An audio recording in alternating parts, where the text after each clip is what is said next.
you. It is a great day in South Carolina because we are becoming more competitive by the second, and I never get tired of the smell of these tires.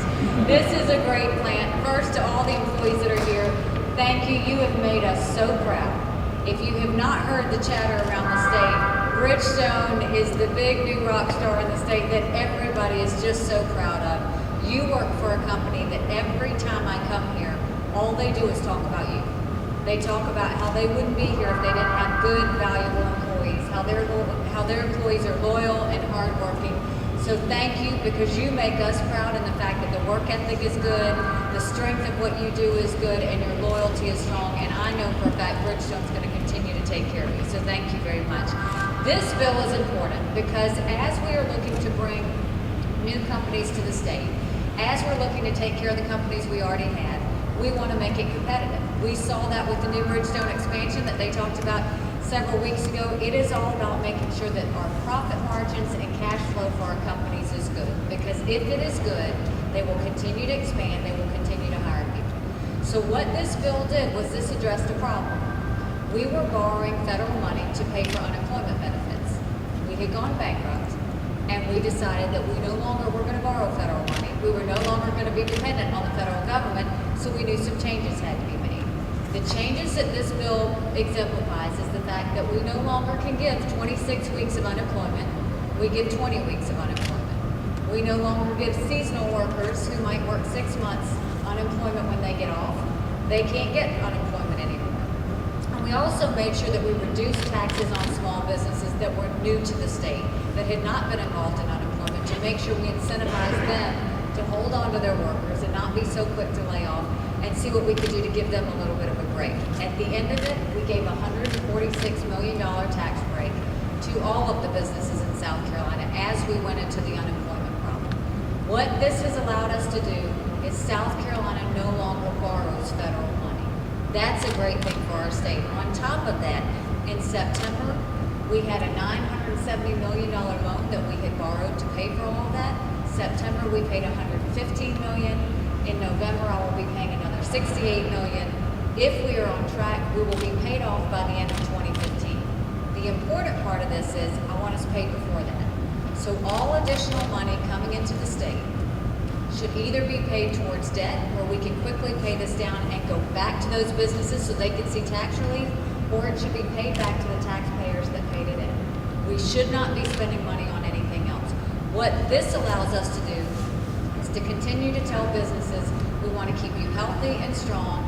We want you to be successful, because if they are successful, they will continue to hire you, they will continue to expand their businesses, and they will continue to add more to the workforce. So it is working just by the fact that we have the expansion from Bridgestone. We've now seen Continental Tire. We've now seen Nephron Pharmaceuticals. We continue to see new companies coming to the state, and it's because we are addressing the business environment of the state and the benefits of the unemployment industry. So I do want to personally thank General Finan. This would not have happened without you. I thank you for the service that you've given to the Department of Employment and Workforce, and I hope that you take as much pride in this legislation as anyone. I also want to thank Senator Ryberg, who from the very beginning was an absolute fighter to make sure that he took care of businesses, but also understood employees needed to be a part of that. This would not have happened without his leadership. So, Senator, I appreciate that. Representative Bingham cannot be here today, but he was a big part of making sure that this legislation came together in the House, and so I thank him.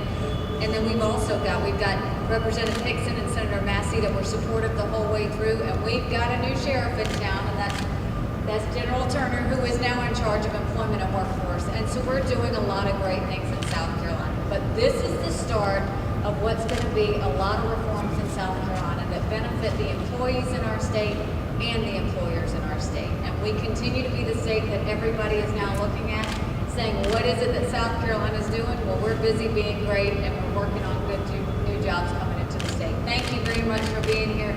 God bless you. I appreciate it.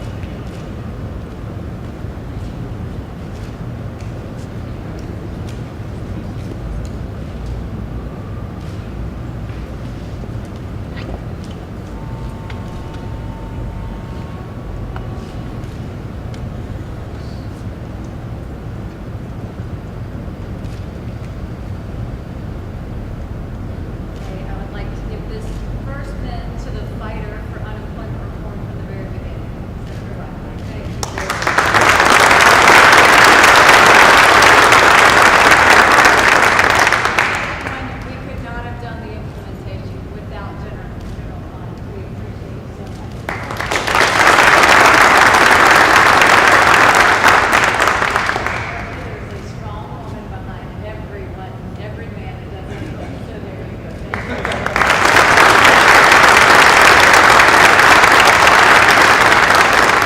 And basically just tell me what you consider the key parts of this bill today. This was making sure that we no longer borrow funds from the federal government, that we become more independent in how we handle our unemployment benefits. It is another step, not the first step, not the final step of reforming unemployment. So what we did was we basically said that in order to live within our means, we had to take unemployment benefits from 26 weeks to 20 weeks. We no longer give benefits to seasonal workers, and we made sure that new businesses coming into the state didn't fall under the categories that the other businesses had to fall to. It gave them a brand new slate to work off of. In the middle of a tough economy, and a lot of people are still out of work, how do you feel like that's going to impact those people who just can't find work? The best thing we can do is to stop borrowing money from the federal government because it allows us to become self-sustaining. The second thing is to do everything we can to make our business climate competitive. The more we can give businesses cash flow, the more we can give them profit margins, the more they're going to be able to hire people and expand their business.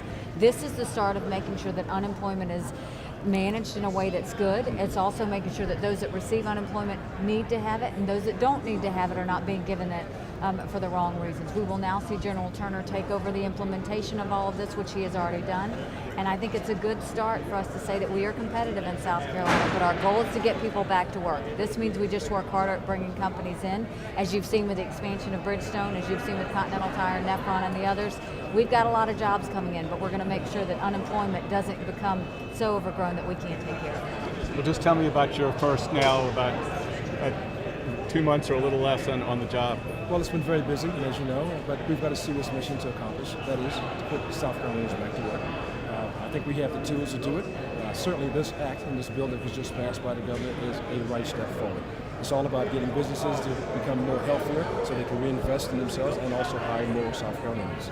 And now part of that then, are you going to focus, Governor, on the tax relief, the relief for the businesses or the debt or both? Yes, well, you will see us come out with a phase of tax reform that we are asking the legislature to consider. It's one of about 4 years worth of tax reform. This year we're going to ask them to phase out the corporate income tax, to simplify the individual income tax from 6 brackets to 3, and to reduce the manufacturing tax. Is the corporate tax is relatively a small part of this? Why do you focus so much on that? Because the goal is we have to become one of the most competitive states in the country if we're going to bring in other industries. We still have a corporate income tax when a lot of states don't. We're going to phase it out so that we become very competitive. We're going to reduce the manufacturing tax, which is one of the highest in the country. It's 10.5. We're going to bring it down to 6. That will allow our smaller manufacturers to actually be able to expand and hire people. Do you see all the exemptions that exist now? Is that part of the problem?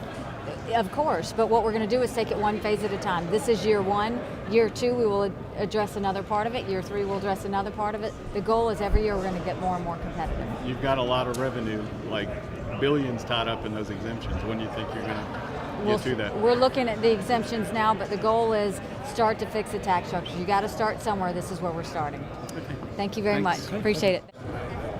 I know the importance that you stressed today really was about bringing jobs. How important is that, and why is that such a necessity for South Carolina? The goal is when we have unemployment, the biggest thing we can do and the most important thing that we can do is when you give a person a job, you take care of their family. We've got a lot of families to take care of right now, but we're also seeing a lot of progress. We saw it with the expansion with Bridgestone here in the 850 jobs they produced. We saw it with Continental Tire with the 1,700 jobs and Nephron with 700 jobs.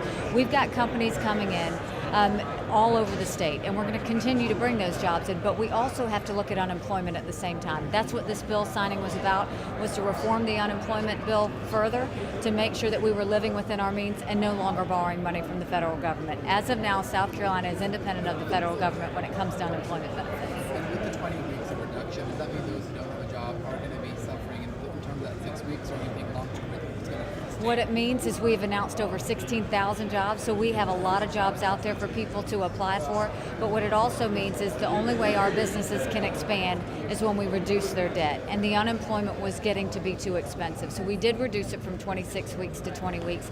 It's going to allow businesses to have more money so they can hire more people and get more people back to work. Okay, thank you very much.